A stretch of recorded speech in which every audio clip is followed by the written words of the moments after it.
रिया के drugs connection में NCB ने टैलेंट मैनेजर जया साहा और श्रुति मोदी को समन भेजा। मुंबई हाईकोर्ट पहुंचने की तैयारी में रिया।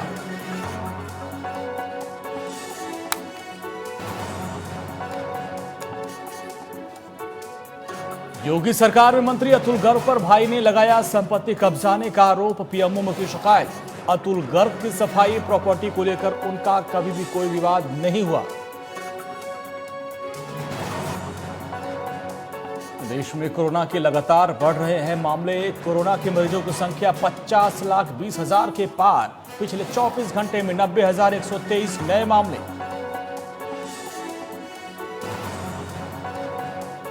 गटर वाले बयान पर जया के समर्थन में आई शिवसेना। सामना में लिखा, सच बोलती है जया, बॉलीवुड को बदनाम करने की हो रही है साजिश।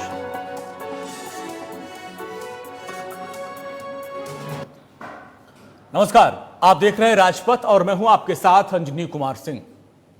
उत्तर प्रदेश में समूह ख और ग की सरकारी नौकरी की शुरुआत में अब 5 वर्ष की संविदा के सरकार के प्रस्ताव पर अब सूबे की सियासत में हलचल मच गई है। बेरोजगारी का मुद्दा इस वक्त सबसे बड़ा मुद्दा है जिस पर लगातार चर्चा हो रही है, हो हंगामा हो रहा है। और इन सब के बीच इस नए मुद्दे ने विपक्ष को बैठे बिठाए एक बड़ा हथियार दे दिया और विपक्ष ने इस मुद्दे को लपक लिया।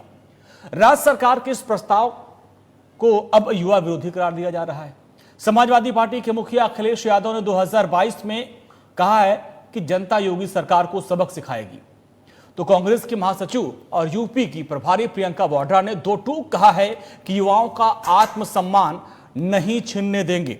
हालांकि राज्य के मुख्य सचिव आर.के. तिवारी ने स्पष्ट किया है कि सरकार स्तर पर सतत सुधारात्मक विचार चलते रहते हैं और उसी प्रक्रिया में यह विचार चल रहा था। सरकारी नौकरी में संविदा को लेकर अभी भी कोई निर्णय नहीं हुआ है, यानी हो हल्ला करने की जरूरत नहीं है।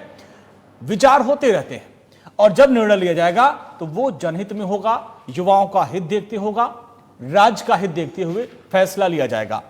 अब आपको बताते हैं कि आखिर वो सरकार का प्रस्ताव क्या है जिस पर विचार किया जा रहा है और जिसको लेकर हंगामा मचा हुआ है। दरअसल सरकार जिस नए प्रस्ताव पर विचार कर रही है उसके मुताबिक सरकारी नौकरी के पहले 5 साल कर्मचारियों को संविदा पर नियुक्त किया जाएगा।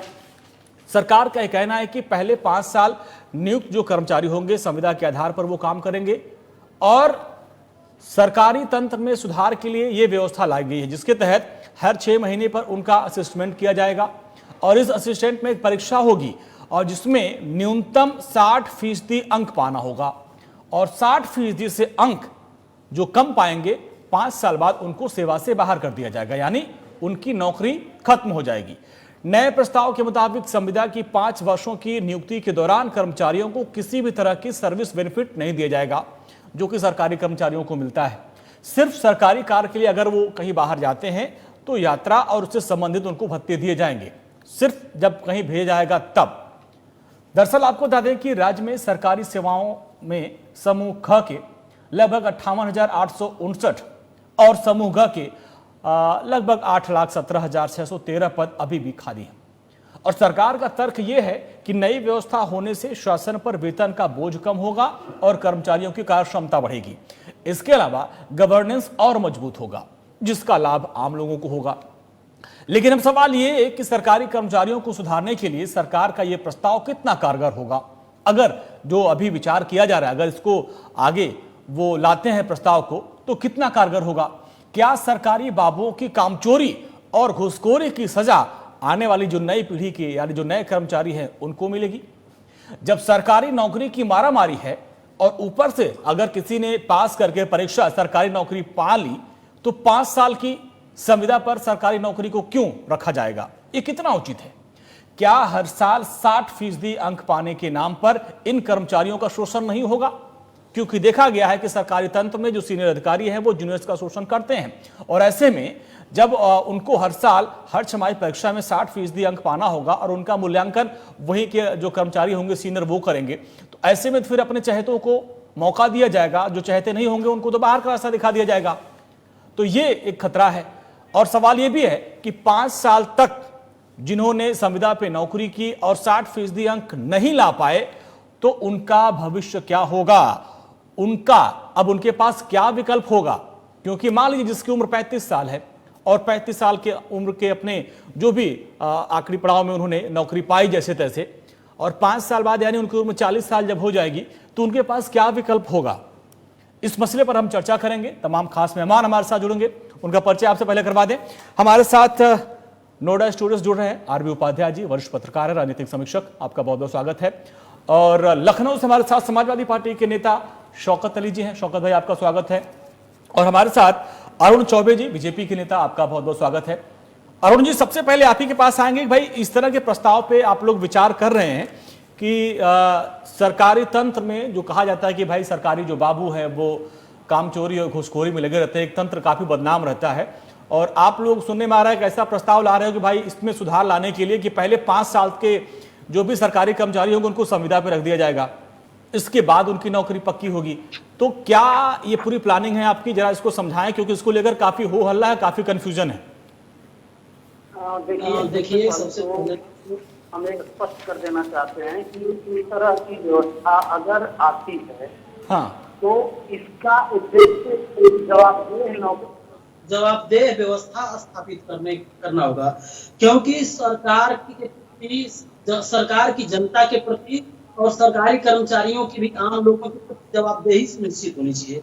उनके प्रत्येक व्यक्ति सरकारी कर्मचारी का जनता के प्रति उसके कार्य के आधार पर सतत मूल्यांकन होना चाहिए, हाँ। जिससे कि कार्य में शिथिलता नहीं आनी चाहिए, कार्य में जो उत्तरोत्तर प्रगति और सुधार की गुंजाइश बनी रहनी चाहिए। प्रत्येक व्यवस्था में सतत मूल्यांकन के माध्यम से हम जो है एक सड़े हुए दुर्व्यवस्था को नहीं प्राप्त होते हैं, बल्कि निरंतर जो है, हाँ। सुधारवादी व्यवस्था की तरफ अग्रसर होते हैं, जिससे कि जनता के प्रति जो सरकार की जवाबदेही होती है, अच्छा। उसमें सुधार आता है और जनता को किसी कार्य के लिए भटकना नहीं पड़ता है। और हाँ। इसके बाद इसका एक प्रत्यक्ष उदाहरण भारतीय संसदीय प्रणाली है, जिसमें कि प्रत्येक 5 वर्ष पर चुनाव के माध्यम से जनता जो है, सरकार जो सत्ता में रहती है, उनके कार्यों के आधार पर, उनके कार्यों के परिणाम। अरे सर देखिए, वो तो राजनीति की बात हो गई, वो तो राजनीति की बात होगी। मान लीजिए मेरी उम्र 35 साल है और उसके बाद फिर मुझे ऐसी परीक्षाओं में बैठने का राइट नहीं है, और 5 साल तो मैंने जैसे तैसे मेहनत किया, तैयारी किया, नौकरी लगी, और 5 साल बाद मान लीजिए किसी कारणवश मैं 60% अंक नहीं पाता, तो मैं तो 40 साल की उम्र में बाहर हो जाऊंगा नौकरी से। फिर मेरे पास क्या विकल्प होगा? भाई, आप तो राजनीति वाले हैं, आप तो 70, 80 साल, 90 साल तक चुनाव लड़ते रह जाएंगे, लेकिन 40 साल के बाद वो तो परीक्षा में नहीं बैठेंगे, उनके पास क्या विकल्प होगा फिर? देखिए अंजनी जी, जो विषय है वो स्पष्ट ये हो जाना चाहिए कि इसमें किसी भी ऐसे व्यक्ति को नहीं डरना चाहिए जो कि कार्य करता हो। हाँ। किसी भी इस तरह की सुधारवादी व्यवस्था का स्वागत किया जाना चाहिए, क्योंकि इसका एकमात्र उद्देश्य जो होता है जनता को लाभ पहुंचाना होता है। और इसमें डरने की अगर ऐसी कोई व्यवस्था बनती है तो, हाँ, अगर ऐसी कोई व्यवस्था बनती है तो उनमें सिर्फ उन लोगों को डरने की जरूरत होगी जो कि कामचोर होंगे, जो कि वेतन तो लेते हैं लेकिन वेतन के बदले कार्य नहीं करते हैं, हाँ। जिनका कि जिस उद्देश्य से सरकार ऐसे लोगों को रोजगार देती है, नियुक्त करती है कि जनता के कार्यों को करे, लेकिन वो काम नहीं करते हैं, बल्कि जो उनके द्वारा उनके लिए जो निर्धारित कार्य होता है उसके अतिरिक्त 3-5 का कार्य करते हैं। तो उनको डरने की जरूरत है। बाकी जिनके उम्र हो गई है या किसी भी तरह की, उनको किसी भी तरीके से डरने की आवश्यकता नहीं है, क्योंकि जो आदमी कार्य करेगा उसको हमेशा जो है इनाम मिलता है और कार्य न करने वाले को दंड मिलता है। तो इस तरह की अगर कोई व्यवस्था लागू होती है तो पूरे देश को, पूरे प्रदेश को इसका स्वागत करना चाहिए, क्योंकि इससे भ्रष्टाचार मुक्त भारत बनेगा। हाँ। और निजीकरण की जो प्रक्रिया बढ़ रही है, हाँ। पूरे दुनिया में उससे मुक्ति मिलेगी, क्योंकि निजीकरण किस लिए होता है? निजीकरण इसलिए होता है कि सरकारी कर्मचारी जब काम नहीं करते हैं, चाहे शिक्षा विभाग देख लीजिए, बैंकिंग व्यवस्था देख लीजिए या अन्य सेक्टर देख लीजिए, लंबी लंबी लाइन होती है, कागज लोगों के मुंह पे फेंक दिया जाता है, अखबारों के माध्यम से, समाचार चैनलों के माध्यम से बार बार देखने को मिलता है। तो इस प्रक्रिया से मुक्ति मिलेगी और कार्य में निरंतर सुधार होगा। हाँ। कार्य कम समय में अधिक कार्य होंगे, जिससे कि आम जनता को इसका भरपूर लाभ मिलेगा। और इसमें बेवजह बेजा वही लोग बवाल मचाए हुए हैं, हाँ। जो कि एक्चुअल में भ्रष्टाचार के पोषक है, भ्रष्टाचार को बढ़ावा देने वाले लोग। अब राजनीति की बात बाद में करेंगे सर, अभी हम इसको क्लियर कर रहे थे। राजनीति करेंगे तो फिर शौकत भाई भी हथियार लेके बैठे हैं। अब हम थोड़ा मुद्दे पे चर्चा कर लें। शौकत जी, जैसे कि शौकत भाई का सबका स्वागत है इसमें। जी शौकत भाई, देखिए अभी जो बात सामने आ रही है, उन्होंने तो बड़े इसके पॉजिटिव पॉइंट गिना दिए, और ये माना जा रहा है कि सरकारी जो बाबू हैं, आप भी दफ्तर में चले जाएं तो बड़े आसानी से काम होना नहीं है। जो 1 घंटे के काम है वो 1 हफ्ते के लिए आपको दौड़ना पड़ता है। कामचोरी और घूसखोरी की मिसाल बन गए हैं ऐसे सरकारी तंत्र के जो बाबू हैं। तो अभी माना जाए कि जो ये प्रस्ताव ऐसा सरकार सोच रही है, हालांकि प्रस्ताव आया नहीं है, आर के तिवारी साहब जो मुख्य सचिव, उन्होंने साफ साफ कर दिया है कि सरकार ऐसे तमाम सुधारात्मक विचार करती है, लेकिन अभी कोई ऐसा प्रस्ताव आया नहीं है। लेकिन उसके पहले ही आप लोग तमाम सड़कों पर उतर गए, हल्ला कर रहे हैं, और आपके अध्यक्ष भी कहते हैं कि भाई ये सरकार युवा विरोधी है, 2022 में सबक सिखा देगी। तो जो अभी ऐसा कोई प्रस्ताव आया नहीं है, इस तरह का विचार किया जा रहा है, और उसके वो क्या सोच के किया जा रहा है उसके बारे में अरुण जी ने आपको बताया कि इससे जो सरकारी बाबू तंत्र है उसमें सुधार आएगा। नहीं भाई जी, भारतीय जनता पार्टी के साथ में बताया कि सरकारी तंत्र में जो लोग बैठे हुए होते हैं वो काम नहीं करते। नहीं, मैंने ऐसा नहीं कहा शौकत भाई, मैंने ऐसा नहीं कहा। आप अपनी बात को दोहरा लीजिएगा दोबारा, मैं आराम से सुन रहा था, आप भी मेरी बात को सुन लीजिए। जी, जिस तरह आरोप लगा रहे हैं आपकी सरकारी तंत्र के लोग काम नहीं करते, उनके मुंह पे पेपर फेंक दिया जाता है, लंबी लंबी कतारें रहती हैं, लंबी लंबी लाइन लगा रहती है। महोदय, मैं आपके माध्यम से जानना चाहता हूँ, हाँ। सरकारी तंत्र को संभालने की जिम्मेदारी किसकी होती है? आप लोगों की होती है, ना कि किसी प्राइवेट सेक्टर वाले की होती है। और प्राइवेट सेक्टर की स्थिति ये होती है कि आप लाइन तो छोड़िए, वहां किसी शिकायत भी कर देंगे तो कुछ नहीं होगा। प्राइवेट सेक्टर की ये स्थिति होती है। और जो लोग प्राइवेट नौकरी करते हैं उनसे उनका दर्द आप जानते हैं।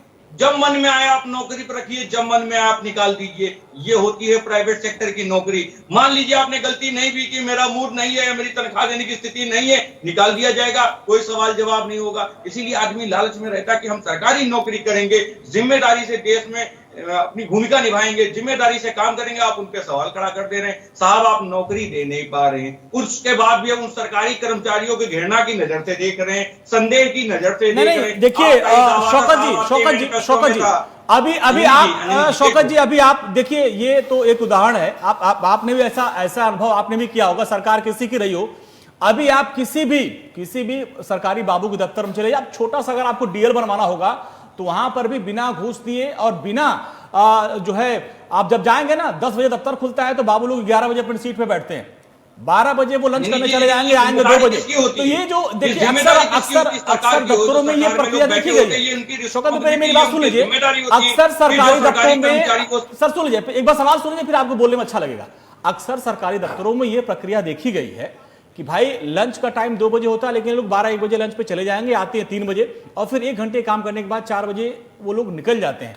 और इस तरह के हालात का सामना हमने भी खुद किया है, आपने भी किया होगा। हालांकि अभी आप विपक्ष में हैं तो आप कहेंगे कि ऐसा हमने नहीं किया। तो ऐसे जो बाबू हैं उनको सुधारने की एक तरकीब ये लाई जा रही थी।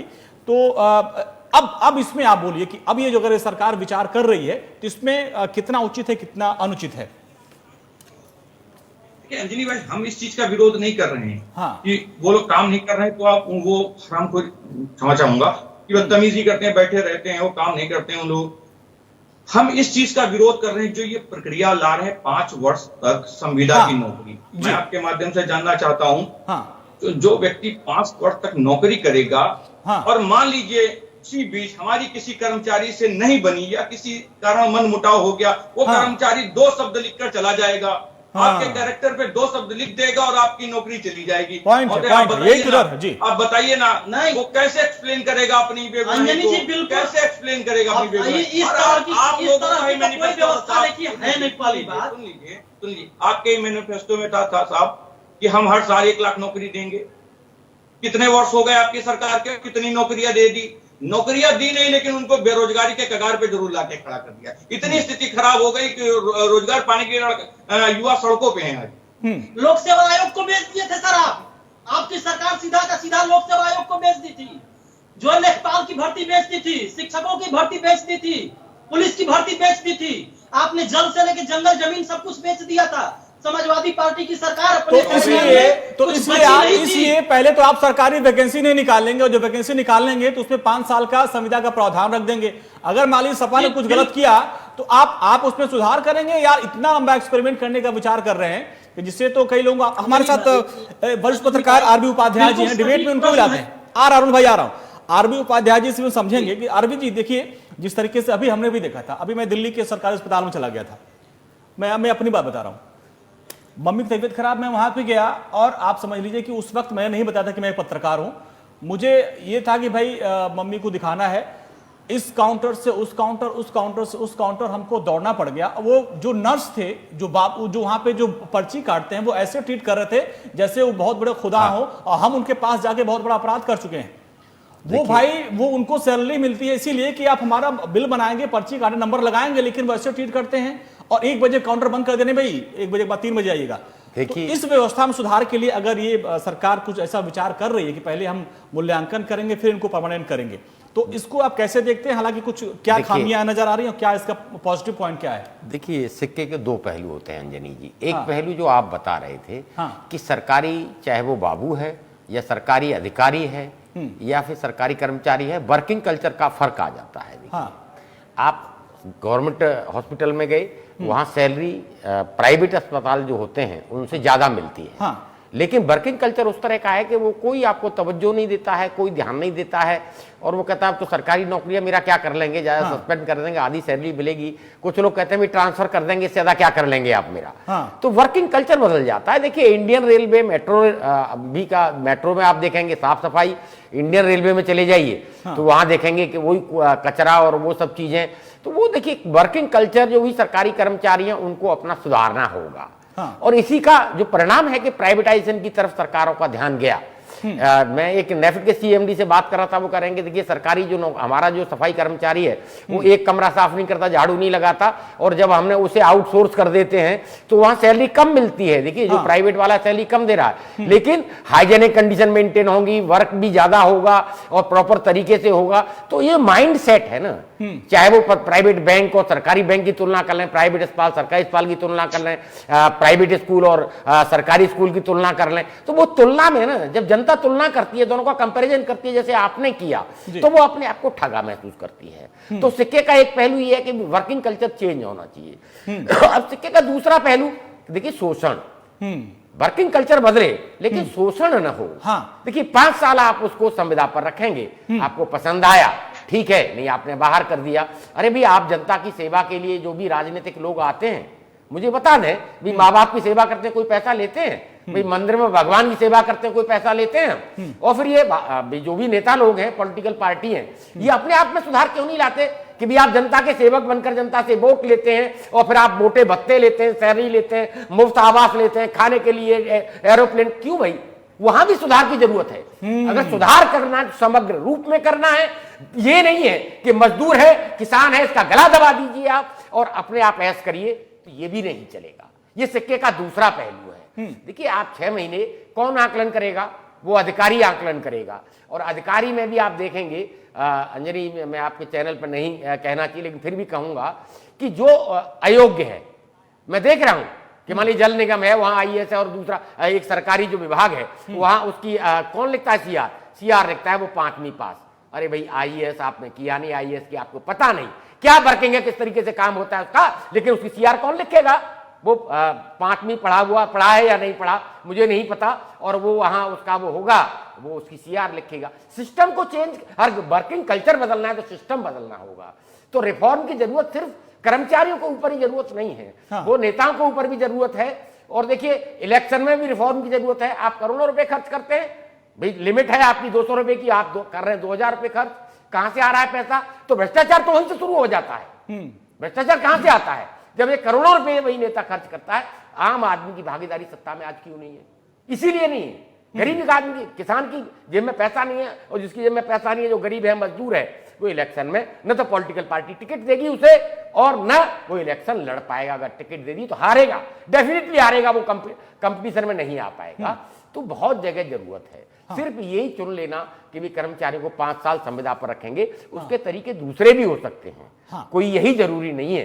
देखिए, मान लीजिए आपकी अपर एज लिमिट 30 है, 30 साल की नौकरी, 30 साल की एज मुझे नौकरी मिल गई तो मैं खुश हो गया, चलो मेरा फ्यूचर सिक्योर्ड हो गया। लेकिन क्या सिक्योर्ड रहा? 5 साल में कितनी चमचागिरी करनी पड़ेगी, कितना मुझे वो झेलना पड़ेगा, क्या मैं मेंटली और फिजिकली फिट रह पाऊंगा कि मैं उस डिपार्टमेंट में काम करूं, या जो मेरा बॉस है मैं उसकी सेवा करूं, क्योंकि मेरी नौकरी उसी के हाथ में, 5 साल में वो कब मुझे बाहर कर देगा।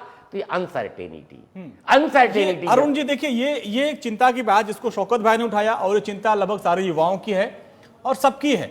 हालांकि अभी आप लोग उस पर विचार कर रहे हैं, अभी ऐसा कुछ प्रस्ताव आया नहीं है, लेकिन जो जिस हिसाब से पूरे यूपी में चर्चा हो रही, लोग डरे हुए हैं कि भाई अगर 5 साल तक आप मूल्यांकन करेंगे, मैं इसी मीडिया हाउस में यहाँ मैं काम कर रहा हूँ, अगर मान लीजिए मेरे कुछ विरोधी नहीं, भाई अंजनी तो इसको भगाना है, तो 10 लोग मिलकर मेरे भाई ये बुलेटिन सही नहीं करता है, ये लिखता नहीं, ये पढ़ता नहीं, तो हर बार कुछ ना कुछ करके वो तो मुझे बाहर कर ही देंगे, और जो उनके चाहते होंगे उनको अंदर ला देंगे। तो ये व्यवस्था तो वहां भी हो सकती है और इस बात का खतरा है? सरकारी तंत्र को जो सुधारने का आप बात कर रहे हैं, तो सरकारी तंत्र में ही रह के आप सुधारने की बात कर रहे हैं, जो जिनके ऊपर मूल्यांकन की जिम्मेदारी होगी उनको कौन सुधारेगा? उन पे कितना भरोसा किया जाए?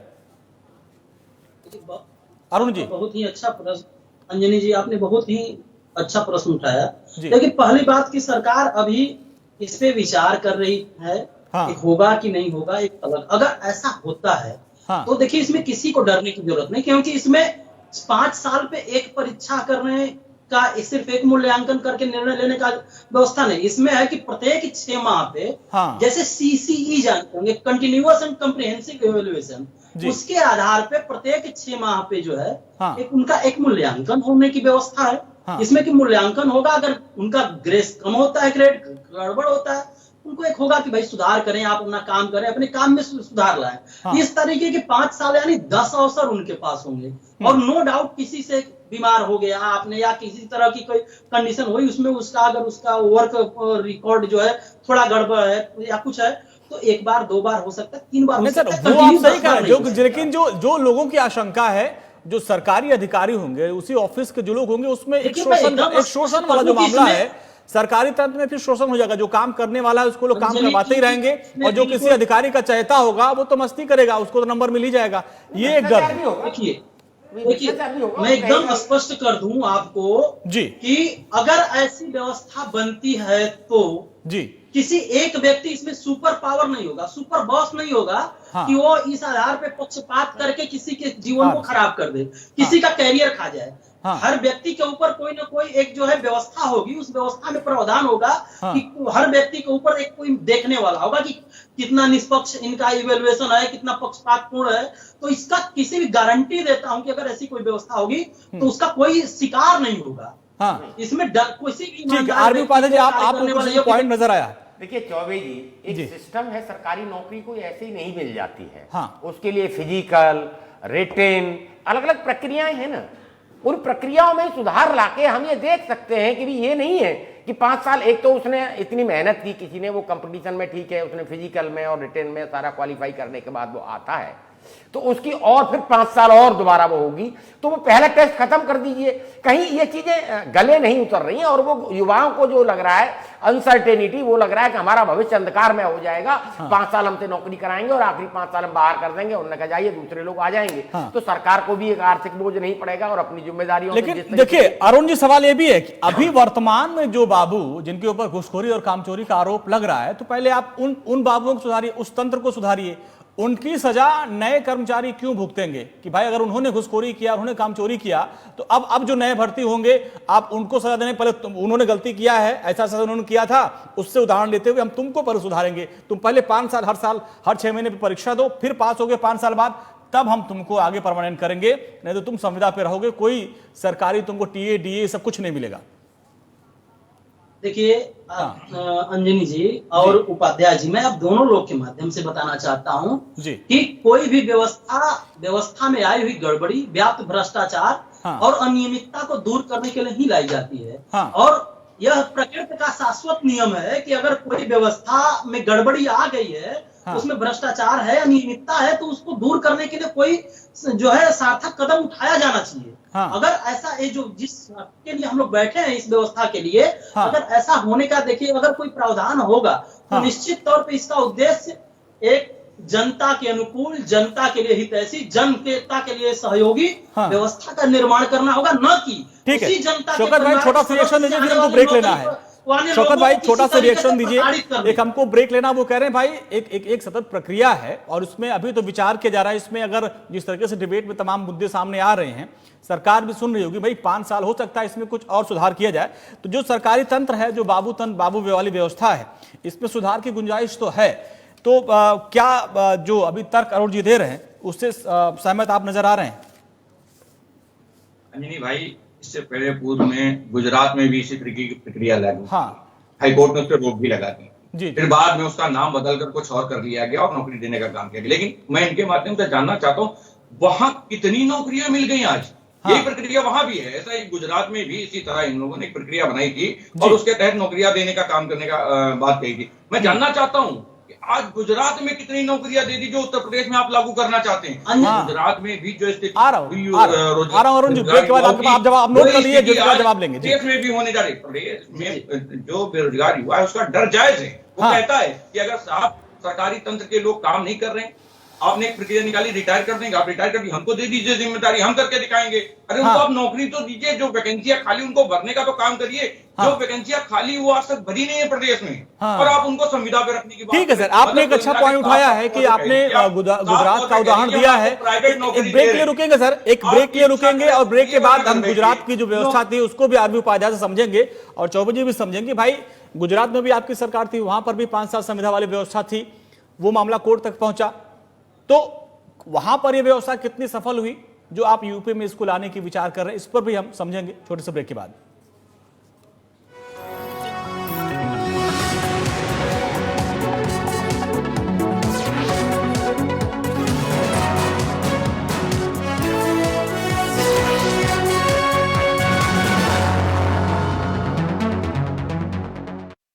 खुदी को आजमाया है कोई अंदाज मैं हूं शुद्ध प्लस पान मसाला। राजनीति, समाज, शहर, गांव, यूपी है देश की शान। आप हैं यूपी की जान और हम हैं आपकी आवाज। नमस्कार, आप देख रहे हैं दिल्ली में यूपी भवन में नेशनल वॉइस, राष्ट्र धर्म सर्वप्रथम नए अंदाज में। घर में दिल खुशियां जब दूध की नदियां बहे। अपने पशुओं को दीजिए सेहत से भरपूर मिल्कोमोर पशु आहार। जब पशुओं को मिलेगा मिल्कोमोर पशु आहार तो दूध बहेगा, मुनाफा बढ़ेगा। मिल्कोमोर पशु आहार। झूठ दी पर्दा ਨੂੰ खोलकर ਅਸੀਂ सच ਤੁਹਾਡੇ तक ਪਹੁੰਚਾਵਾਂਗੇ। ਲੋਕਤੰਤਰ ਦਾ ਚੌਥਾ ਸਤੰਭ ਅਸੀਂ ਤੁਹਾਨੂੰ ਸਿਰਫ ਤੱਥ ਹੀ ਵਿਖਾਵਾਂਗੇ, ਕਿਉਂਕਿ ਸਾਡੇ ਲਈ ਸਭ ਤੋਂ ਪਹਿਲਾ ਰਾਸ਼ਟਰ ਧਰਮ सर्वप्रथम। फेसबुक ते साडे नाल बनन लई पेज नु लाइक करें ते कमेंट करें ते शेयर करना ना भुल्लें। ट्विटर ते भी तुस सानू फॉलो कर सकते हो, नाले यूट्यूब चैनल ते सब्सक्राइब करें ते बेल आइकन नु दबाना ना भुल्लें। नेशनल वॉइस, राष्ट्र धर्म सर्व।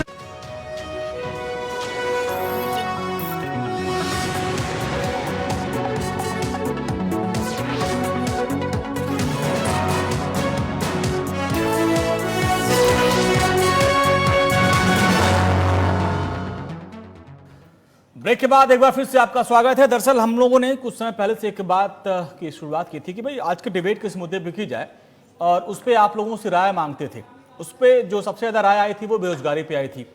तो ये माना जा रहा है कि भाई सरकारी नौकरी, जैसा कि शौकत भाई ने कहा कि सरकारी नौकरी हर परिवार का, हर गार्जियन चाहता है उसका बेटा कम से कम सरकारी नौकरी करे। ये नहीं कि भाई प्राइवेट में आए तो 6 महीने साल भर बाद उसकी नौकरी जाती रहती है, छोड़ते रहते हैं, मतलब पकड़ते रहते हैं। तो कम से कम एक सरकारी नौकरी मिल जाती है तो कुछ समय के लिए निश्चिंत हो जाते हैं। तो सरकारी वैकेंसियां अभी फिलहाल आपको बताएं कि पेंडिंग पड़ी हुई, भर्तियां अभी हो नहीं रही हैं। करीब हजारों पद खाली हैं हर विभाग में, चाहे शिक्षा हो, रेलवे हो, चाहे वो पुलिस विभाग हो, हर विभाग में अभी सरकारी वैकेंसी खाली है। लेकिन अभी जो समूह ग और घ की भर्ती की बात सामने आ रही है उसमें कुछ सुधार किया जाए, और सुधार यह है कि 5 साल तक इन लोगों को पहले संविदा पे रखा जाएगा। और इस तरह का एक बार प्रयोग गुजरात में हो चुका है। हालांकि वो मामला सुप्रीम कोर्ट तक गया, सुप्रीम कोर्ट ने फिर उसमें कहा कि भाई इसमें आप मूल्यांकन करिए। इसके बाद फिर क्या हुआ, हालांकि वो अभी तक सामने आ नहीं पाया। लेकिन अब जब यूपी में इस तरह की कवायद की जा रही है, हालांकि आर के तिवारी जो मुख्य सचिव, उन्होंने साफ साफ कहा कि भाई सरकार हर व्यवस्था में बदलाव के लिए विचार करती है, ऐसा विचार किया जा रहा है। ये व्यवस्था अभी लागू नहीं किया गया है, इस पर विचार किया जा रहा है, इसमें और सुधार होने की पूरी गुंजाइश है। लेकिन अब अरुण जी, अब आप देखिए सरकारी नौकरी तो मिल नहीं रही है, और जो सरकारी नौकरी आप देने वाले हैं, जैसा कि लगभग 58,859 समूह ग ख में और ग में लगभग 8,17,000 इतनी वैकेंसियां हैं। और ऐसे में अगर आप ये प्रणाली लाने की बात कर रहे हैं तब आप समझिए, तो एक तरफ तो भाई नौकरी नहीं, और दूसरे जो नौकरी की तैयारी कर रहे हैं इलाहाबाद, लखनऊ, यहाँ वहाँ जाके यूनिवर्सिटी में लोग तो तैयारी कर रहे हैं, वो सालों साल तैयारी करें। इसके बाद अगर समूह ग और घ की नौकरी मिल भी गई तो फिर 5 साल तक वो हर 6 महीने बाद तैयारी करें, यानी 4-5 साल इलाहाबाद यूनिवर्सिटी वहाँ जाके तैयारी किया, फिर 4-5 साल फिर नौकरी रहते हुए वो तैयारी करते रहेंगे और हर 6 महीने बाद परीक्षा देते रहेंगे। और उसमें भी दिक्कत ये आ रही है कि भाई ऑफिस को हो सकता है जो लोग अधिकारी हों जो उनके काम से खुश ना हो वो उनका शोषण भी कर सकते हैं। तो तमाम सारी ये 4 चीजें हैं। तो आप पहले बताइए कि भाई आपकी सरकार जब गुजरात में थी, ये मॉडल वहां पे था, तो क्या वो सफल मॉडल था? वहां पे कितना सफल हुआ था? देखिए अंजनी भाई, बिल्कुल सही बात है कि गुजरात में हम मॉडल लागू हुआ।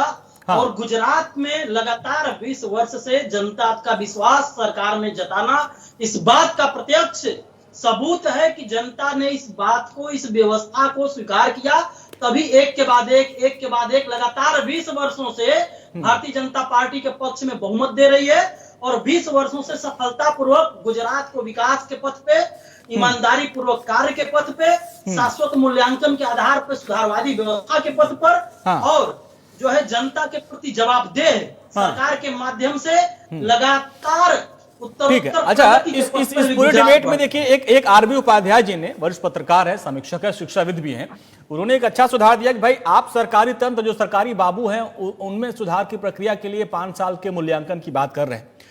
उन्होंने कहा, और शौकत भाई भी ने कहा कि इन सरकारी तंत्र को चलाने की, सुधारने की जिम्मेदारी किसकी है? आपकी है, सरकार की है, चाहे कोई भी सरकार, चाहे सपा की सरकार हो चाहे आपकी सरकार हो। आप जब सत्ता में आते सबसे पहले कहा कि भाई बायोमेट्रिक अटेंडेंस लगेगा, तमाम सारे नियम कानून आप बनाए, लगा कि भाई अगर इसको आगे आप फॉलो करते हो सकता है कुछ सुधार आ जाए। तो आपने वहां पे तो सुधार किया नहीं, उसमें फिर क्या फॉलो आपने लिया नहीं। अब आपको लगा कि भाई चलो न रहेगा बांस न बजेगी बांसुरी, तो सलाह पहले यही कर देते हैं, नहीं यही कर देते हैं कि नहीं यही कर देते हैं कि पहले 5 साल इन्हीं का मूल्यांकन कर देते हैं। ऑब्जेक्शन है जी, नहीं अंजनी भाई, बिल्कुल ऐसा नहीं है। बहुत सी व्यवस्थाएं सुधार के क्रम में थी, लेकिन एक कोरोना के आने से आप भी जानते हैं कि विश्वव्यापी संकट उत्पन्न हो गया, जिसमें कि बहुत सी चीजें, नहीं सर ये तो मार्च से हुआ है ना सर, ये मार्च से हुआ। आपकी सरकार को लगभग 3.5 साल हो गया, ये तो मार्च से घटना हुई है, ये जो महामारी है जी। तो जो सुधार आप सरकारी तंत्र में कर रहे थे, बायोमेट्रिक की जो आपने व्यवस्था की थी, सारे लोगों ने तारीफ की थी कि भाई अब लग रहा है कुछ यूपी में सुधार हो जाएगा, लेकिन उसके बाद लग रहा है आपने फॉलो अप नहीं लिया कि बायोमेट्रिक अटेंडेंस हो रहा है कि नहीं हो रहा है, लोग काम कर रहे हैं कि नहीं कर रहे हैं। लंच 1 घंटे का होता है, लोग 3 घंटे लंच में बैठ रहे हैं, तो पहले आप उसको सुधार करते तो और बेहतर होता जी। अंजनी जी, मैं वही बता रहा हूं कि आपसे कि बायोमेट्रिक का जो कार्य चल रहा था, इसमें सबसे बड़ा बाधा जो है कोरोना बन गया, क्योंकि बायोमेट्रिक डॉक्टर्स ने कहा, आईसीएमआर का गाइडलाइन, WHO ने भी कहा कि बायोमेट्रिक अटेंडेंस से जो है कोरोना में सर ये अभी 6 महीने में हुआ ना, बाकी 3 साल में क्या आपने इससे कुछ सुधार किया, इससे कुछ सबक लिया? अंजनी जी, क्या कोई व्यवस्था एक दिन में लागू हो जाती? नहीं होती, उसको लागू करने में थोड़ा समय लगता है। 2.5 वर्षों में आप जो बात कर रहे हैं कि व्यवस्था की सुधार की, देखिए 3.5 वर्षों में जो पीसीएस का रिजल्ट 3.5 साल में, 3 साल में यूपी पीसीएस का आता था, लगभग 1.5 साल में दे रहे हैं। जो पीसीएस इन लोगों ने बेच दिया था, सुधार रहे हैं। एक भी कोई नहीं कर सकता कि पैसा लेके किसी को नौकरी दी जा रही है, वो चाहे हायर हो, जीडीसी का हो नियुक्ति हो, माध्यमिक कॉलेज का नियुक्ति हो, महिला सिपाहियों की नियुक्ति हो या सिपाहियों की नियुक्ति हो, प्राइमरी टीचर की नियुक्ति हो। अगर देखिए, अगर इतनी ईमानदारी से आप परीक्षाएं करा रहे हैं तो हर परीक्षा कोर्ट में क्यों जा रही है? मुझे खुद याद आ रहा है, चाहे वो बसपा की सरकार रही हो चाहे सपा की सरकार रही हो, हम लोग इलाहाबाद यूनिवर्सिटी से पढ़े लिखे हैं, कोई वैकेंसी आए सीधे हाई कोर्ट है बगल में, वहां लोग पहुंच जाते हैं। अभी भी आपके यहाँ भी जो लेखपाल की तमाम जो 58,000 शिक्षकों की वैकेंसी है, वो सारा मामला कोर्ट में पेंडिंग पड़ा हुआ है। तो सारी व्यवस्था अगर कोर्ट में, सारी वैकेंसी अगर कोर्ट में जाएगी तो लड़के तो एक बार पहले 5 साल 10 साल इलाहाबाद में तैयारी करें, इसके बाद कोर्ट में लड़ें। उसके लिए समाजवादी पार्टी और बहुजन अब उसमें समाजवादी पार्टी कहां से आ गई? ये बता रहा हूँ सर, इसलिए हम जिम्मेदार हैं। ज्वाइनिंग नहीं दे रहे हैं ये लोग जो है, जो विभाग में बाबू हैं, जो विभाग में कुछ लोग हैं, इनके लोग, उनके माध्यम से लोग पेपर लीक करवाते हैं। उसके और आप देख चुके हैं कि कई मामलों में वो पेपर लीक करवा रहे हैं, आप लोग बैठ के देख रहे हैं। शौकत भाई, आप लोग पेपर लीक करवा देते हो। बैठ के देख नहीं रहे हैं। हाँ। उनको जांच करा के जेल भेज रहे हैं। हाँ। वो जेल जा रहे हैं। लेकिन उन बच्चों का क्या? आप देखिए कि जितने परीक्षा सर, उन जितने बच्चों का क्या? प्रश्न वो पत्र तो लीक हुए, कोर्ट कचहरी के अंजनी चक्कर लगा भाई, रहे हैं। जितने प्रश्न पत्र लीक आप हुए हैं, जांच करवाइए, वो सब कोर्ट के चक्कर लगाएं। और वो माँ बाप जो जैसे तैसे लखनऊ, इलाहाबाद, फैजाबाद, गोरखपुर यूनिवर्सिटी अपने बच्चों को भेजते हैं 2,000 रुपया अपना गेहूं चावल बेच के, तो वो फिर कोर्ट कचहरी करते रहे। फिर शौकत जी देखिए, ये व्यवस्था आपकी सरकार में भी थी, चाहे बीएसपी की सरकार हो, चाहे जो भी सरकार हो, ये व्यवस्था वहां होती रहती है। हमने देखा है कि वहां पर जो सरकारी नौकरियां होती हैं, चाहे लेखपाल की हो, समूह ग, इन नौकरियों में ज्यादा ऐसा देखा जाता है कि बिना पैसा लिए मामला होता नहीं, या अगर कहीं कुछ घपला हुआ तो सीधे लोग हाई कोर्ट पहुंच जाते हैं। इसके बाद तो सालों साल मामला चलता रहता है। मुझे याद है हम लोग इलाहाबाद यूनिवर्सिटी में जब पढ़ रहे थे तो दरोगा की वैकेंसी आई थी। वो दरोगा की वैकेंसी करीब 10 साल में क्लियर हुई, और कोर्ट अरे कब तक ऐसा चलता रहेगा? हम तैयारी भी करें, फिर कोर्ट में भी जाएं। सरकारें बदलती गई, इस दौरान बीएसपी, एसपी और अब बीजेपी, सारी सरकारें आ जाती हैं। ये व्यवस्था कैसे बदलेगी शौकत जी? देखिए अंजनी भाई, हाँ, विशेष पे कुछ चीजें नहीं कही जा सकती। हाँ। कुछ व्यक्ति स्वतंत्र होते हैं, उन्हें लगता है कि सरकार ने यदि कोई काम गलत किया है तो वो कोर्ट जा सकता है। हाँ। वो स्वतंत्र होता है, उसे रोका नहीं जा सकता है। उसे लगता है कि सरकार के माध्यम से इसमें कुछ धांधली हुई या कुछ गलत हुआ तो जा सकता है, वो स्वतंत्र है, उसे रोका नहीं जा सकता। लेकिन समस्या यहाँ आ खड़ी कि आज जब इतने बड़े पैमाने पे बेरोजगारी का स्तर भारत प्रदेश में क्या है, देश में क्या है, आप बताया गया है रिपोर्ट के माध्यम से, तब आप कहते हैं कि हम रोजगार देने का काम कर रहे हैं। मतलब आप समझने का प्रयास करिए, जब हम रिपोर्ट देके कह रहा है, रिपोर्ट देके कहा जा रहा है कि इतने बड़े पैमाने पे बेरोजगारी का स्तर है, तब कहा जाता है कि हम रोजगार देने का काम करें। और रोजगार कैसा देने का काम करें? उस पे ऐसा रोजगार जिसका भरोसा ही नहीं, जिसपे बार बार टॉर्चर होगा, जिसपे बार बार अत्याचार होगा, जिसपे बार बार शोषण होगा, उसे आप रोजगार कह रहे हैं, उसे आप शोषण नहीं होगा। आप लोग डर फैला रहे हैं सर, डर नहीं आप लोग डर फैला रहे हैं। इसमें किसी को भी व्यक्ति को डरने की जरूरत नहीं है। नहीं, एकदम गलत है। आप लोग इसके पहले सीए पर आप लोग डर फैलाए, इसके पहले आप लोग जो है अन्य नियम आते हैं उन पे डर फैलाते हैं। अब आप लोग इस पे डर फैला रहे हैं। इसके पहले आप लोग राम मंदिर पे डर फैलाते थे, इसके पहले आप लोग यूनिवर्सल सिविल कोड पे डर फैलाते थे। आप लोग सिर्फ और पूछ रहा है, आप लोग समाज में सिर्फ और सिर्फ डर फैलाते हैं। आप लोगों का काम है कि समाज में डर फैलाना, आ रहे हैं सर, समाज को बांटना, ये लोग का काम है सर। आप लोग का कि प्रत्येक वर्ष हमारे नौकरी समाजवादी पार्टी के माननीय प्रवक्ता जी से मैं पूछना चाहता हूँ, अभी ये व्यवस्था आई नहीं और आप लोग जो है बेवजह सड़क पे उतर के डर फैलाना किस आधार पर शुरू कर दिए? क्या ये बता दीजिए कि काम करना, किसी भी व्यक्ति को जनता के प्रति जवाबदेह बनाना, कब से डर फैलाना हो गया? आप मुझे बताइए, आप वेतन लेंगे, वेतन के बदले काम क्यों नहीं करेंगे? ठीक, अब हम आरवी उपाध्याय जी बुलाते हैं डिबेट में। उपाध्याय जी देखिए, दोनों हमने सारी सरकारों का जिक्र कर दिया कि हम लोग भी सर इलाहाबाद यूनिवर्सिटी गए थे तैयारी ही करने, और हमारे यहाँ पूर्वांचल और यूपी में कहा जाता है कि सूरत का एक्सपोर्ट हम लोग जाके तैयारी करते हैं, नई आईएएस कम से कम समूह ग क्लर्क बन जाए, ये होता है। लेकिन अब आप ये सोचिए कि जो उस बार दरोगा वाली वैकेंसी आई थी, मुझे याद है पूरे 10 साल बाद क्लियर हुई थी, और अभी फिलहाल 10 साल से ट्रेंड हो गया कि कोई भी वैकेंसी आती है वो सीधे कोर्ट में जाती है। थोड़ा सा किसी को लगता है भाई मेरे हिसाब से नहीं हुआ, कोर्ट चला जाता है। तो वैकेंसियां क्लियर हो ही नहीं रही हैं, चाहे वो एसपी की सरकार रही हो, चाहे बीएसपी की सरकार रही हो, चाहे बीजेपी की सरकार रही हो। और ऐसे में एक नई व्यवस्था सुधार की जो बात ये सोच रहे हैं, लेकिन सवाल ये है कि सरकारें किसी की भी रही हो, यूपी में कोई वैकेंसी विवाद के बगैर क्लियर होती ही नहीं है। और ऐसी कोई वैकेंसी हमने तो भी फिलहाल 15 साल में बहुत कम देखा जो बिना कोर्ट के माध्यम से संपन्न हो गई हो। देखिए, विडंबना है इस देश की अंजनी जी, आप ही नहीं, बहुत सारे लोग अपने आप को युवा जो है ठगा महसूस करते हैं। हाँ। करोड़ों रुपए की किसी का, जैसे मान लीजिए रेलवे की परीक्षा हुई, 500 रुपए में फॉर्म भरे जाएंगे, हाँ। करोड़ों रुपए इकट्ठा होगा, हो गया। और या फिर उसके बाद वो परीक्षा कब होगी ये टलता रहेगा। चलिए परीक्षा भी हो गई, फिर उसका परिणाम कब आएगा वो भी साल 2 साल, कब कितने, कोई सर्टेनिटी, कोई टाइम बाउंड। देखिए, एक तरफ आप बात करते हैं कि नहीं जो सरकारी बाबू है इसका वर्किंग कल्चर बदलना है, तो देखिए वर्किंग कल्चर में यहीं से शुरू हो जाता है कि आपने करोड़ों रुपए इकट्ठे कर लिए फॉर्म बेच के, और वो ठीक है उसने फॉर्म में अप्लाई किया, एग्जाम कब होगा कुछ पता नहीं, एग्जाम का रिजल्ट कब आएगा कोई पता नहीं, खुदा न खास्ता रिजल्ट आ भी गया, दर्शक बहुत अच्छी तरह समझता है, उसको आप ज्वाइनिंग नहीं दे रहे। यानी सरकार की मानसिकता देखिए कि आज आपने रेलवे का बाबू का ठीक है वो रिजल्ट हो गया, अब धक्के खा रहा है ज्वाइनिंग के लिए, और एक दिन नहीं है, अब किसी को 1 साल हो गए, किसी को 2 साल हो गए, किसी को 6 महीने हो गए, कहीं कोई ज्वाइनिंग नहीं है। हाँ। क्या मजाक बना रखा है तंत्र का। सबसे बड़ा मजाक तो मैं कहूंगा कि जो हमारा प्रबंधन है उसी का है, और प्रबंधन ही फिर एक नया नकुला लाके आता है कि भी नहीं 5 साल हम संविदा पे रखेंगे। अरे भाई पहले ही टेस्ट क्वालिफाई करता है वो, हाँ। उसका आप इंटरव्यू लेते हैं जी। देखिए 2 चीजें होती हैं, पॉजिटिव और नेगेटिव। यानी गर्दन तो कभी भी मरोड़ी जा सकती है, चाहे वो किसान नहीं है, सर, चाहे एक वो- अच्छी शुरुआत इन लोगों ने की थी कि जब बायोमेट्रिक अटेंडेंस की बात आई थी कि भाई सरकारी तंत्र को सुधारा जाएगा, अगर उसी प्रक्रिया को जाकर सुधारते तो आज ये नौबत नहीं आती कि जो बाबू काम चोरी कर रहे हैं या घुसखोरी कर रहे हैं वो तो वहीं सुधार हो जाता, तो फिर नए बच्चों को परेशानी करने की जरूरत ही नहीं होती अगर उसको सुधार देते तो। अंजनी जी, हाँ, दिक्कत कहाँ आती है? हाँ। जब किसी भी चीज का राजनीतिकरण हो जाता है। हाँ। मान लीजिए एक सरकार आ गई, मैं किसी सरकार विशेष की बात नहीं कर रहा हूं, तो फिर उसके वर्करों को छूट है। अच्छा। जो भी उसको बिलोंग करते हैं उनको पोस्टिंग अच्छी मिलेंगी, उनको और सारी सुविधाएं मिलेंगी, वो काम करें न करें।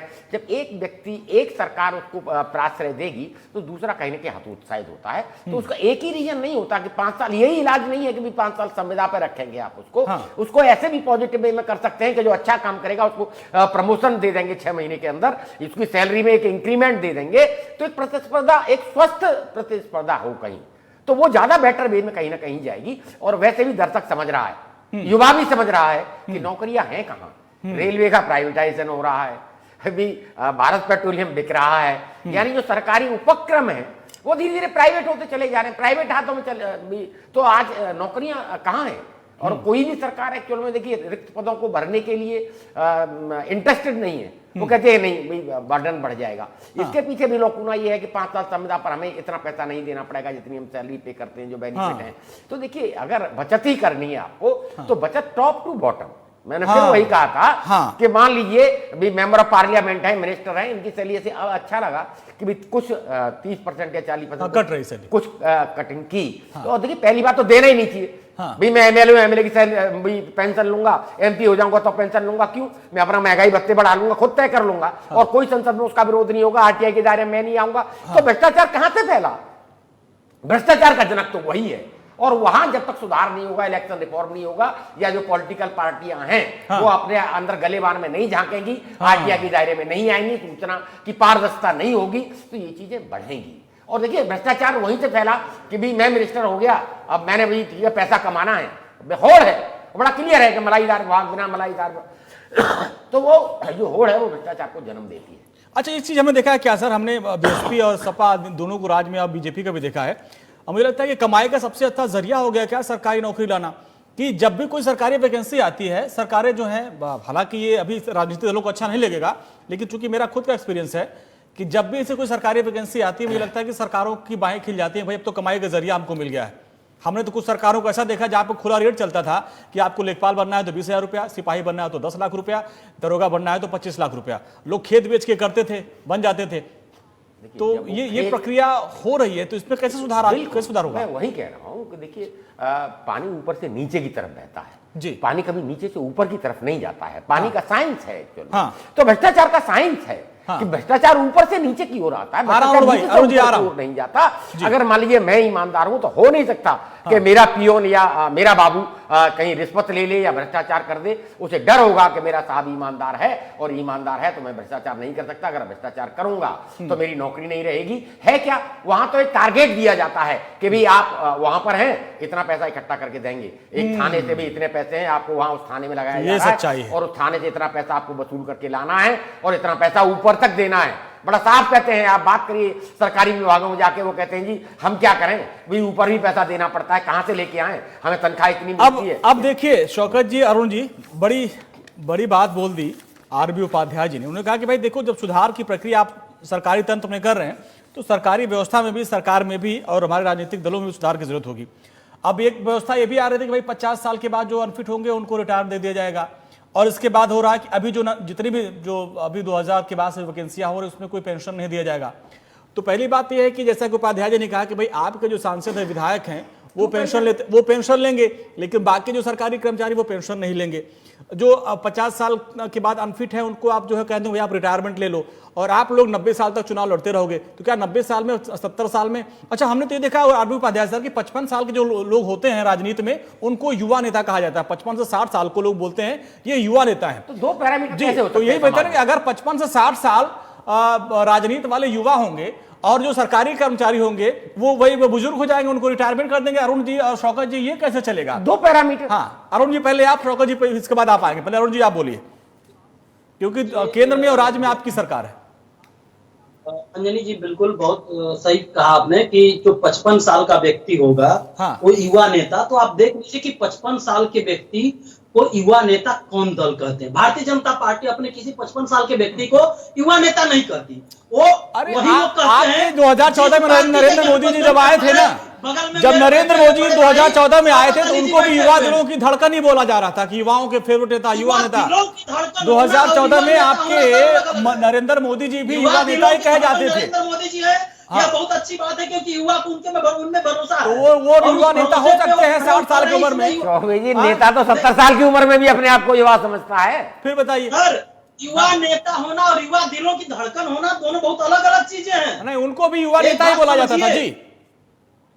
युवा नेता होना और युवा दिलों की धड़कन होना दोनों बहुत अलग अलग चीजें हैं। अच्छा, रही बात 55 साल और 60 साल की, तो ये जो इस पार्टी के जो युवराज 60-70 सालों के होंगे, अभी उनके पीछे जो समर्थक उनको युवा नेता कहते हैं वो समझे। आप हमारे यहाँ ऐसा कुछ भी नहीं है। हमने एक बड़ा गंभीर सवाल किया, आप किसी युवराज के पास चले गए, आपकी पार्टी में भी तमाम ऐसे युवराज है जो 55-60 साल के हैं, युवा बनते हैं। नहीं, कोई नहीं है हमारे यहाँ। किसी 60 साल के व्यक्ति को युवा नेता नहीं कहा जाता। 60 साल के व्यक्ति को वरिष्ठ कहा जाता है, 60 साल के व्यक्ति को युवा नेता नहीं कहा जाता। और सारे नेता को रिटायर कर देती है बीजेपी। 55 साल बाद सारे नेताओं को रिटायर कर देती है बीजेपी। क्या नहीं, रिटायर नहीं कर देती। लेकिन भारतीय जनता पार्टी एकमात्र नेता है जिसने पार्टी है, सॉरी माफ कीजिएगा, पार्टी है जिसने कहा कि 70 साल या 75 साल से अधिक उम्र के जो लोग होंगे वो मार्गदर्शक मंडल में होंगे, और ज्यादातर अपने इस चीज को फॉलो किया है। इस चीज को अन्य राजनीतिक दलों को देखिए इसको लागू करना चाहिए। दो कैसे हो सकते हैं चौबे जी? संपूर्ण भारत, ये तो आप अलग अलग पैरामीटर कर रहे हैं। उनके लिए आईना दिखा दिया है। सरकारी नौकरी के लिए अलग पैरामीटर है, जो राजनीति के लिए अलग पैरामीटर है। ऐसा कैसे हो सकता है? सोनिया जी को देखिए, जब ऐसा कोई सवाल आएगा तो आप लोग डिफेंसिव हो जाते हैं। अभी हम शौकत भाई से भी सवाल करेंगे तो भी डिफेंसिव हो जाएंगे। शौकत भाई ये आपके पास भी आता, वही सवाल आपके पास भी रहेगा कि हालांकि अभी आप सरकार में नहीं हो, लेकिन ये व्यवस्था बनाने में आप लोग भी विपक्ष की भूमिका निभा सकते हो कि भाई अगर 55 साल में सरकारी कर्मचारी 50 साल अगर अनफिट है तो उसको आप रिटायर कर दोगे, और राजनीति में 70-80 साल तक आप लोग चुनाव लड़ते रहोगे, तो ये जो सुधार की प्रक्रिया है, जैसा कि उपाध्याय जी ने कहा, जो सुधार की प्रक्रिया जो अपने सरकारी बाबुओं को सुधारना चाहते हैं, तो उसके लिए जो सिस्टम है, भाई आप पेंशन नहीं देंगे तो पेंशन आप लोग भी मत लीजिए, आपके विधायक सांसद पेंशन मत लीजिए, जो भी व्यवस्था ऊपर से शुरू करिए तो हो सकता है सुधार हो। आप जो है अपने जितने नेता लोग हैं इस मुद्दे पर एक हो जाओगे और बाकी युवाओं को आप लोग भड़काओगे, भाई ये ऐसा हो जाएगा, भविष्य तुम्हारा कुछ नहीं है। युवा भड़केंगे, बेचारे सड़कों पर उतरेंगे, इसके बाद आप लोग राजनीतिक रोटियां सेकते हैं उस पर। लेकिन सारी पार्टियां जब पेंशन लेना होता है तो एक हो जाते हैं, अपने वेतन भत्ते के लिए सब बढ़ा लेंगे जी। आरटीआई के दायरे में सब मना कर देंगे, मैं भी नहीं आऊंगा। शौकत जी बोलिए, दोनों भाई हैं। शौकत जी बोलिए।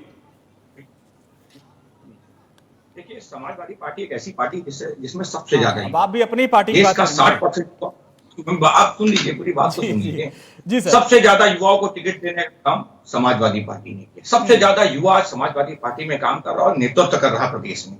मैं इनसे ये जानना चाहता हूं, जिस मुद्दे पे आज डिबेट हो रही है, प्रदेश में रेलवे का निजीकरण, प्रदेश में कई संस्थानों का निजीकरण, जब सारी संस्थाओं का आप निजीकरण कर देंगे तो फिर नौकरियां किसमें देंगे? नहीं, ये जानना मेरा सवाल ये था कि सरकारी तंत्र में जो सुधार की बात आई थी उसमें समूह गांव घ के कर्मचारियों को सुधार कर रहे हैं, लेकिन आरबी उपाध्याय ने कहा कि सरकारी तंत्र सरकार से ही बनता है और सरकार में कभी आप रहते हैं कभी वो रहते हैं। आप लोग अपने लेवल पर सुधार क्यों नहीं करते हैं? पहले अब आप चले गए निजीकरण पे, उस पर कभी डिबेट कर लेंगे, लेकिन आज हम सरकारी तंत्र के सुधार के नाम पे जो व्यवस्था की प्लानिंग की जा रही है उस पर बात कर रहे हैं। उपाध्याय जी ने कहा कि नहीं ठीक करना चाहिए, सुधार करना चाहिए, लेकिन इसमें राजनीतिक दलों की मंशा को भी देखना चाहिए कि सरकार के बाद ही सरकारी तंत्र आता है और उसमें सभी राजनीतिक दल हैं। आज आपकी सरकार है, कल उनकी सरकार होगी, तो ऐसे में शौकत भाई क्यों ना ऐसा हो कि आप लोग अपने पेंशन को लेकर मना कर दें, बोले भैया हम सुधरेंगे फिर हमारे बाबू सुधर जाएंगे। एक एग्जाम्पल पेश करेंगे। शौकत जी, शौकत जी। अन्य भाई जी, समाजवादी पार्टी जितनी अच्छी पहल करके राजनीति करती है, जितनी अच्छी बात रोजगार के लिए करती है, जितने अच्छे काम करती है, भारतीय जनता पार्टी अभी कल्पना भी नहीं करती। अच्छा। हाँ, भ्रष्टाचार तो हम नहीं कर सकते, हम प्रदेश को बेच तो नहीं सकते। आप जैसे लोकसेवा आयोग नहीं सर, आपने एक अच्छी बात कही कि जितनी अच्छी बात आप लोग कर लेते हो उतना बीजेपी नहीं कर पाएगी। बात में तो आप दोनों में कोई तोड़ नहीं है जी। उनका भाई लाठी लेके मार रहा था, मैं जाती हॉस्पिटल में पीट रहा। हम आपके भ्रष्टाचार को झेले हैं। ने आपको विश्वास करके, प्रदेश की जनता ने आपको विश्वास करके जिम्मेदारी दी है। हम कर रहे हैं सर, जिम्मेदारी हम काम कर रहे हैं। के पीछे हमने रोजगार दिया, आप रोजगार दे नहीं पा रहे हैं, क्या बात करते हैं, कर नहीं पा रहे हैं। अच्छा अरुण जी पिछले 3 सालों में, अरुण जी शौकत भाई का मुंह बंद करिए, और कितने पिछले 3 सालों में कितनी सरकारी वैकेंसियां हैं जिसको आपने क्लियर कराया, कितनी रोजगार दिए पिछले 3 सालों में, वो आप बता दें तो शौकत भाई खुद ही शांत हो जाएंगे। आप शौकत भाई का मुंह बंद करिए, जवाब दीजिए कि पिछले 3 साल में कौन कौन सी वैकेंसियां थी जो बिना विवाद के क्लियर हुई हैं? बिना विवाद के 3 साल में कितनी वैकेंसियां क्लियर थी? एक एक करके मैं आपको सबका जवाब दे दे रहा हूँ। हाँ, आप गिनवा दीजिए शौकत भाई, आप नोट करिए। 5 साल में संगठित क्षेत्र में 1,20,00,000 लोगों को रोजगार दिया गया है। नहीं, सरकारी नौकरी हम बात कर रहे हैं, संगठित असंगठित छोड़िए, वो तो आंकड़ों खेल हम जानते हैं। अभी यूपी में सरकारी नौकरियां इतनी कैसी वैकेंसी की, आज हम सरकारी नौकरी पे डिबेट कर रहे हैं। अलग अलग तो सरकारी वो कितनी वैकेंसी आपने क्लियर की? सरकारी नौकरी कितनी वैकेंसी क्लियर की बिना विवाद के?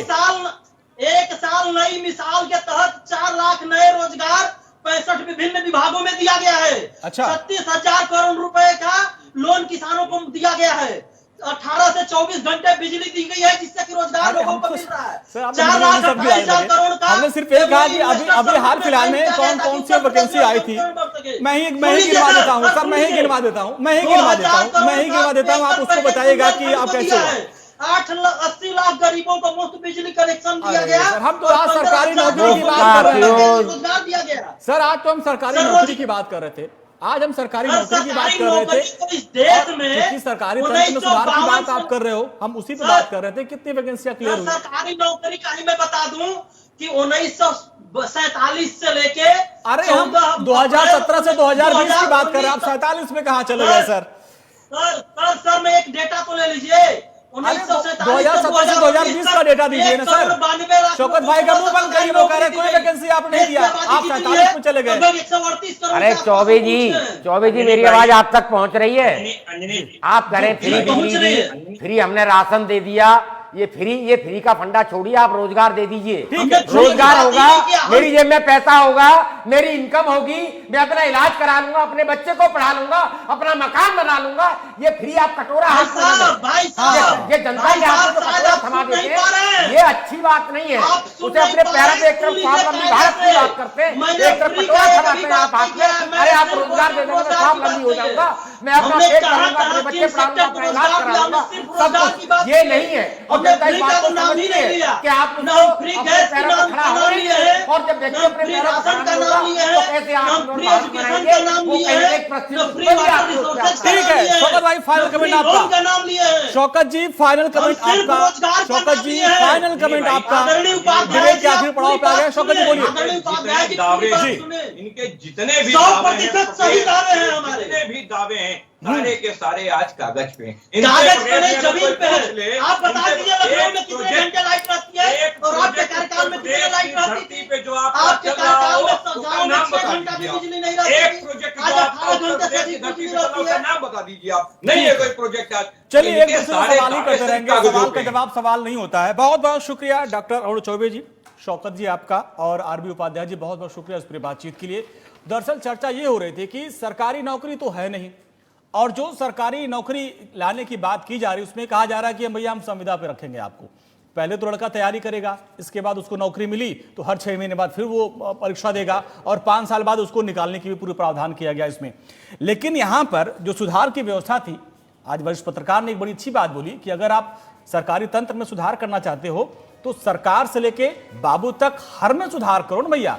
आप अगर सरकारी नौकरी करने वालों की पेंशन बंद कर रहे हो तो विधायकों को भी पेंशन बंद करो। अगर ऊपर से नीचे तक अगर आप सुधार करना चाहते हैं तो सरकार से लेके सरकारी तंत्र तक हर में सुधार करना होगा, तभी होगा। नहीं वही होगा कि हम भाई बेरोजगार हैं, बेरोजगारी लेके थाली बजाते रहेंगे, ताली बजाते रहेंगे। और राजपथ इतना ही। नमस्कार।